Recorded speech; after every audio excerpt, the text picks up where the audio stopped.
ever disrespect my wife again, I will end you. Time's up. Why are you saying this? What is your obsession with this money? I don't love you.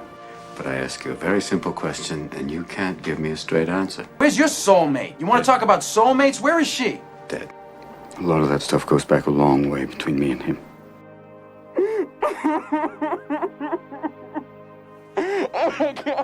Our movie Recapped begins with Will Hunting, a 20-year-old from a poor neighborhood, works as a janitor at the prestigious Massachusetts Institute of Technology, MIT. One day, while cleaning a corridor, he notices a complex math problem written on a board. The problem was placed there by Professor Gerald Lambeau, who promised that anyone who could solve it by the end of the semester would earn his respect and have their solution published in the university's journal. Anyone interested was welcome to approach the board and write down their solution. Will becomes deeply intrigued by the problem. He can't stop thinking about it, even imagining that solving it would one day allow him to fly to Mars and grow potatoes there. That evening at a bar, he's so absorbed in the problem that he leaves his friends and rushes home to solve the theorem. At home, he uses his bathroom mirror instead of a board, finding it convenient to erase wrong solutions. After some time, he succeeds. Over the weekend, he arrives at work and, in between mopping the floors, writes the correct solution on the board. A few days later, Professor Lambeau finds the anonymous solution. He can't believe one of his students solved the toughest theorem so quickly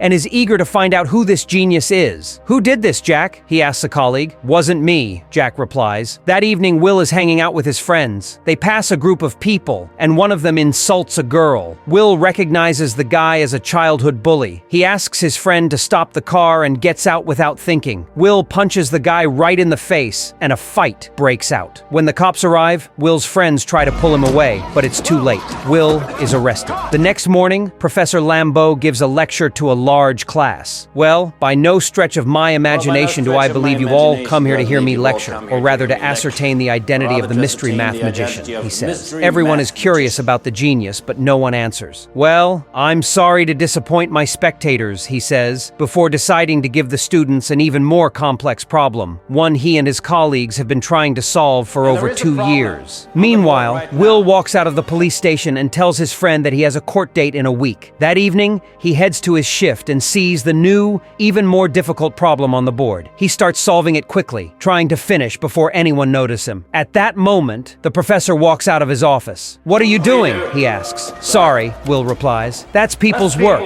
You get graffiti here." He tries to catch Will, whom he mistakes for a vandal, but Will quickly disappears. The professor then returns to the board and realizes that the correct answer has been written again. "Oh my God," he whispers. That evening after work, Will heads back to the bar with his friends and tells them he was fired. "Why did you get fired?" his friend asks. "Management was restructuring," Will says sarcastically. The next day, Professor Lambeau decides to track down the mysterious genius. He goes to the janitor's office to find Will. "Yeah, what can I do for you?" a staff member asks. "I just need the name of a student who works here," the professor says. The staff, thinking the professor wants to complain about the cleaning, don't immediately give him Will's name. But later, they find out that Will's work there was community service assigned by the court. Today, Will's hearing is scheduled. The professor enters the courtroom and sees Will defending himself with an excellent knowledge of law and sociology. "By the Constitution of the United States, this is the same guarantee," Will argues. "Now, liberty, in case you've forgotten, is a soul's right to breathe." The judge reads out all his charges. Despite Will's best efforts to defend himself, because of the large number of offenses, he is still sent to jail. "You're going in." Motion to dismiss is denied. $50,000 bail, the judge says. "Thank you," Will responds. Sometime later, Will has a visitor. It's Professor Lambeau, who informs him that the judge has agreed to release him on his own recognizance with 2 conditions. "What the heck do you want?" Will asks. "I'm Gerald Lambeau. First, Will must meet with the professor every week to study advanced mathematics. Second, he also has to meet with a therapist once a week to work on his criminal tendencies. The professor will be responsible for submitting reports on those meetings." Will is sure he doesn't need therapy, but he agrees to the deal for his freedom. Will is released and starts attending sessions with the professor. He solves problems with ease, and Lambeau is impressed. But therapy isn't going as smoothly. The professor has invited different specialists to find one who will work best with Will. The first psychologist freaks out when Will mocks his book, which Will read in a single evening before the session. "Hey, you know something? I can't do this crap anymore. It's not worth it. The second psychologist takes a more serious approach, using hypnosis, but as it turns out, that doesn't work either. Lambeau almost gives up, but then remembers a guy from his dorm who might be able to help Will. His name is Sean Maguire. Lambeau walks into Sean's office and tells him about Will's case. He invites him to discuss the details at a restaurant. Yeah, I'm sorry. I was in Paris. It was that damn conference. I got your card. It was nice, Sean says. At first, Sean doesn't want to take Will because of his busy schedule, but the professor convinces him by saying Will is an exceptional case and compares him to a guy from India who 100 years ago made significant discoveries without any education. This Ramanujan, his genius was unparalleled. Sean, this boy is just like that. During the first session, Will acts as usual, making sarcastic remarks and mocking the therapist. However, Sean doesn't fall for his provocations. Even when Will says that the painting the therapist made is complete crap, Sean doesn't lose his cool. Only when Will starts prying into Sean's personal life, mentioning his deceased wife, does Sean finally snap, "If you ever disrespect my wife again, I will end you." After the session, Professor Lambeau sees that Sean is upset. He tells Sean that he can quit, but the therapist insists on seeing Will again in a week. Thursday at 4 o'clock. Make sure the kid's here. After the session, Sean spends a long time thinking about Will's comments about his wife. The loneliness eats at him. Meanwhile, Will goes on a date with a girl named Skylar from the bar. She tells him that she inherited a lot of money from her father and plans to apply to Stanford University. They have a great evening, and at the end, they kiss at a diner. The second therapy session arrives. This time, Sean decides to hold it not in the office, but on a park bench. Will starts his usual sarcastic act, but Sean interrupts him. He tells Will that he's been thinking a lot about his words and now has something to say. In Sean's eyes, Will is still just a little boy who knows nothing about real life. He may learn facts about all the artists in the world,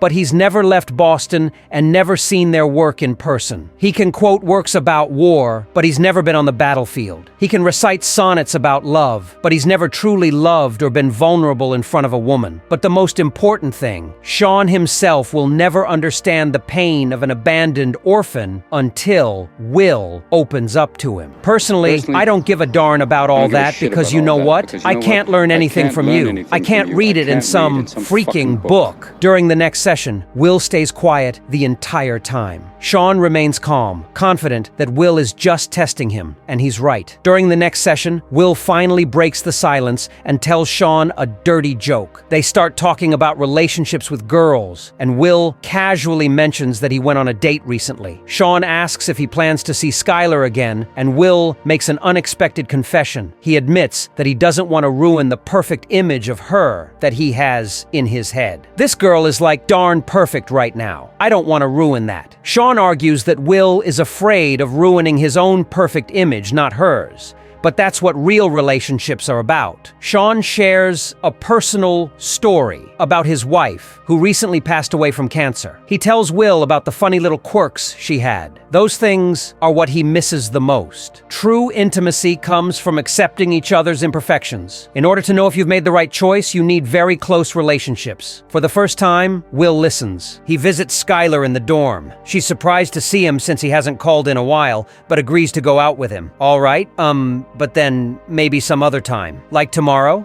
Yeah, all right. They go to the dog races and have a great time. Skylar asks Will where he grew up and how. Will says he's from Boston but lies about his family. He invents a wild story about having 12 older brothers. 8? How many? I have 12 big brothers. You do not. I swear to God. I swear to God. I'm lucky. 13, right here. Even worse, he has to promise Skylar that he'll introduce her to his family soon. The next day, they meet again, and Skylar asks Will when he realized that his wife was the one. Shawn says he knew from the first moment he saw her. He tells Will the story of how he once scored tickets to a rare baseball game, but didn't go because he met a beautiful girl at a bar instead. I sure as hell don't regret missing a damn game. Skylar keeps insisting that Will introduce her to his real family, but he still refuses to tell the truth. So, he decides to at least introduce her to his friends, including Chuck. Surprisingly, Skylar fits right into the their group, joking and drinking beer with everyone. But at the end of the evening, Chuck ruins Will's mood. "Oh, not tonight. Oh no, not tonight. Not any other night, hun." He knows once you see that little darn hole, he's getting dropped, like a bad habit. Later, Professor Lambeau meets with Shawn at a diner to check on Will's progress in therapy. He's not really interested in Will's relationship with his past. What he's really curious about is what Will's plans are now that he's under his mentorship. Shawn responds that he's not going to force Will into anything.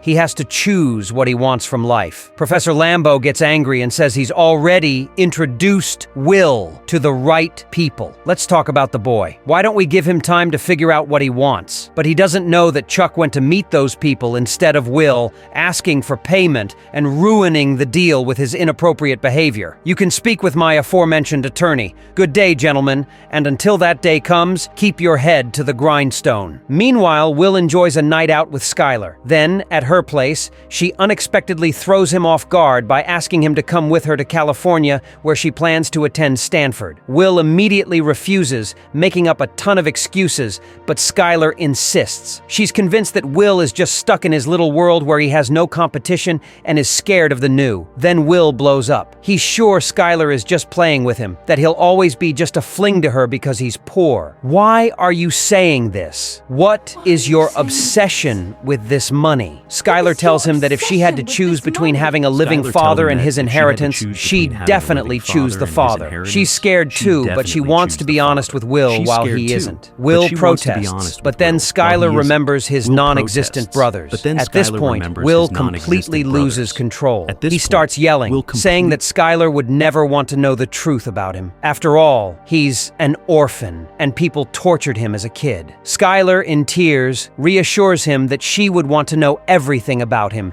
including the most painful details. And then she confesses she loves him, but Will's heart is already closed. "I don't love you." Will meets with Professor Lambeau. He's upset about what happened at the meeting with the business partners and scolds Will for his recklessness. Will explodes. He says he's not sure he even wants this academic career anymore. Communicating with the professor is like torture, because his mind is far sharper than Lambeau's. Lambeau says he expected at least some gratitude from Will. They argue, and Will leaves. Later, he's invited to an interview at the National Security Agency, where they promise him a golden career. Will refuses the offer, saying he doesn't want to ruin the lives of regular people just for some political ambitions. Oh, come on. I mean, that is what you do. You guys handle 80% of the intelligence workload. You're 7 times the size of the CIA. He soon meets with Shawn again. Shawn asks why Will turned down the NSA job. Will responds, "So, what did I think? I'm holding out for something better." The therapist asks if Will has any friends he can talk to and if he ever feels lonely. Will lists famous philosophers like Kant and Nietzsche, and Shawn reminds him that real relationships can only be built with living people. Shawn asks why Will chose the most prestigious college to work at, but when he was writing on the board, he was hiding. When Will is asked what he really wants from life, he starts spouting nonsense about how he wouldn't mind laying bricks or being a shepherd for the rest of his life. Shawn understands that Will is just mocking him and doesn't want to be honest with himself. He kicks Will out of his office. "But I ask you a very simple question and you can't give me a straight answer." Will is confused, wondering why he's being kicked out. Shawn explains that Will is not sincere with him and calls him a shepherd. "Where's your soulmate? You want to talk about soulmates? Where is she?" "Dead." Time passes. Will calls Skylar, but she's given up waiting for him to make any serious decisions. "I love you. You take care." After this conversation, Skylar finally leaves for California. Will stays in Boston, working construction with Chuck. Meanwhile, Professor Lambeau talks on the phone, saying that Will's not keeping his promise and that he'll send him back to jail. "Well, if he doesn't show up and I file a report saying he wasn't here when he goes back to jail, it won't be on my conscience." During break, Chuck asks Will what he plans to do next. Will answers that he doesn't plan to spend his life solving stupid equations and being a lab rat. Yeah, probably make some nice bank though. Be a darn lab rat in this dump. He plans to stay in Boston and party with his best friend forever. But unexpectedly, Chuck doesn't like this plan. He openly tells Will that he's being a coward by throwing away his talent. Chuck admits that every day he dreams of showing up at Will's house before work and seeing his friend finally leave that hole. Meanwhile, Lambeau finds out that Will has stopped attending therapy sessions with Shawn. The professor threatens to tell the judge and accuses the therapist of pushing Will toward a life of juvenile crime. "I don't care care if you have a few laughs, even at my expense, but don't you dare undermine what I'm trying to do here. Shawn responds that the professor doesn't care about Will's feelings and that he's been alone his entire life, never learning to accept love. But Lambeau doesn't listen. He's paranoid now, convinced that Shawn is just getting back at him for his successes. The therapist can't believe his ears. This self-satisfied idiot really thinks Shawn is jealous of him. You think I'm a failure? I know who I am, and I'm proud of what I do. Shawn says that he's only concerned about Will's destiny and his true desires, which Lambeau could easily crush and make Will feel like a failure. I can come back. No, come in. I was just leaving. Lambeau quietly leaves, leaving Will alone with the therapist. Shawn explains to Will that his fight with Lambeau isn't personal. They have a long history together. A lot of that stuff goes back a long way between me and him. Changing the subject, the therapist mentions that he's prepared a report about Will for the judge. Will asks if there have been others like him in Shawn's practice. Suddenly, Will learns that Shawn's background is similar to his own. His father was an alcoholic who used to beat him. Shawn repeats to Will that he's not responsible for what happened to him. Will tries to brag about it at first, but then he breaks down and lets his emotions out. Oh my God. Everything starts falling into place. Soon, Will comes to his final session with Shawn. He tells the therapist that he decided to work at one of the companies recommended by the professor and that he's happy with his choice. Shawn responds that he's decided to travel a bit and leaves his number for Will. Later that evening, Will goes out with his friends to celebrate his birthday. They give him a car they built from used parts. Before leaving, Professor Lambeau visits Shawn. They apologize to each other and decide to grab a drink at a bar. Meanwhile, Chuck, as usual, drives up to Will's place and finds that his friend is gone. Chuck is thrilled, just like in his old dreams. Weil leaves a note for Shawn in the mailbox. The therapist opens it and learns that Will quit his job at the company and left for California to be with Skylar. In the note, he uses the same phrase that Shawn used when telling his friends he skipped a baseball game to meet his future wife. This retelling is dedicated to Robin Williams,